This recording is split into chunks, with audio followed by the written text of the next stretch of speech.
Ada istilah pengelolaan bersama. Maka kita bilang kelola bersama dengan orang lain itu orang gila.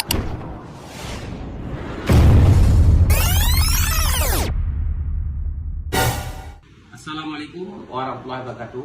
Saya ingin membeberkan beberapa bukti histori, sejarah dan administrasi yang menyatakan yang bahwa 4 pulau yang terletak di Singkil itu yang sedang disengketakan oleh Sumut dengan Aceh berdasarkan putusan SK Menteri Dalam Negeri, dan ini adalah bukti-bukti bahwa pulau tersebut adalah milik Aceh.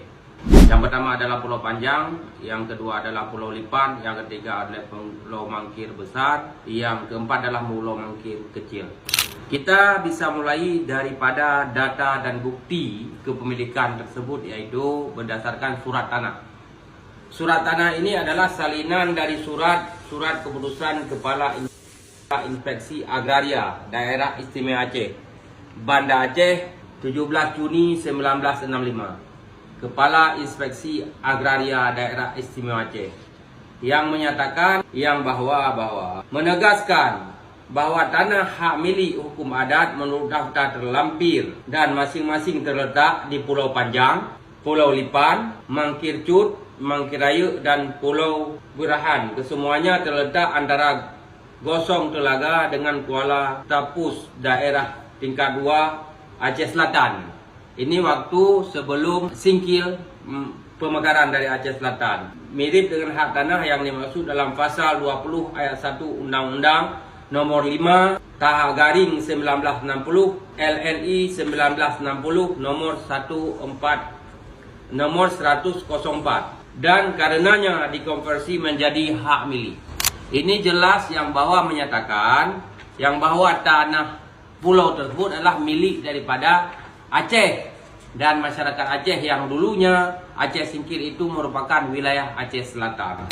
Maka dalam hal ini siapa yang menandatangani surat tanah agraria daerah Istimewa Aceh pada tahun 1965 tersebut, yaitu Sukirman, disalin yang nama bunyinya oleh Tengku Daud bin Tengku Raja Uda untuk salinan dari salinan. Maka dalam hal ini membuktikan bahwa pulau tersebut berdasarkan surat-surat tanah dan pohon kelapa yang sudah puluhan tahun yang ada di Pulau Panjang tersebut, walaupun tidak didiami secara tetap, tetapi itu ada di Pulau Panjang tersebut, walaupun tidak didiami secara tetap, tetapi itu adalah milik daripada orang Aceh, dan surat agraria yang dikeluarkan oleh Agraria Kewilayahan Aceh pada tahun 1965. Itu bukti yang pertama.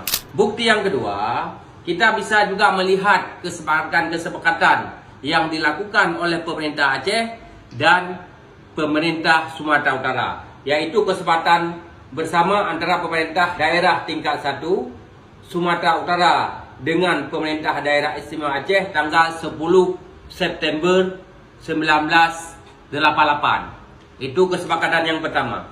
Kesepakatan yang kedua adalah pada tahun 1992, yaitu 22 April. Kesepakatan bersama antara pemerintah daerah tingkat 1 Sumatera Utara dengan pemerintah daerah Istimewa Aceh tanggal 22 April 1992. Yang kedua kesepakatan tersebut ditandatangani oleh Gubernur Sumatera Utara Raja Inal Siregar dan Gubernur daerah Istimewa Aceh Bapak Ibrahim Hasan. Maka dalam hal ini kita secara tegas menyatakan bahwa itu adalah milik Aceh.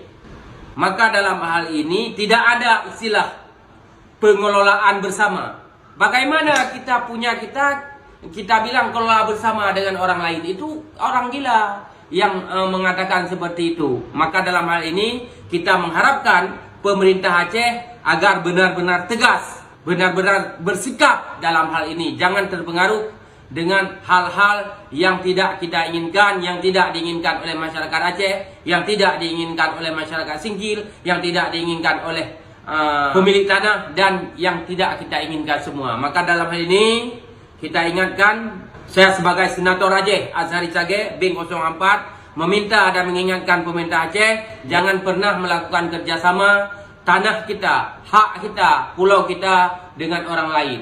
Hanya orang gila saja yang mau mengelola haknya, tanahnya, dan membagi hasil dengan pihak yang tidak berkepentingan dengan yang lainnya. Ini saja pesan saya kepada pemerintah Aceh dan kepada seluruh masyarakat Aceh. Doa kita bersama agar kita berjuang bersama-sama kepada pihak Menteri Dalam Negeri agar pulau tersebut berdasarkan bukti yang ada, berdasarkan sejarah yang ada, berdasarkan histori yang ada, berdasarkan semua bukti-bukti yang ada di Pulau Panjang, Pulau Lipan, Pulau Mangkit Kecil, Pulau Mangkit Besar, agar Menteri Dalam Negeri mengembalikan pulau tersebut kepada Aceh. Demikian yang dapat saya sampaikan. Mohon doa dan dukungannya dari seluruh masyarakat Aceh. Mudah-mudahan usaha kita bersama ini membuahkan hasil yang Allah ridha dan pulau itu kembali menjadi milik Aceh. Demikian yang dapat saya sampaikan. Mohon maaf atas segala kekurangan. Saya akhiri dengan wabillahi taufiq hidayah.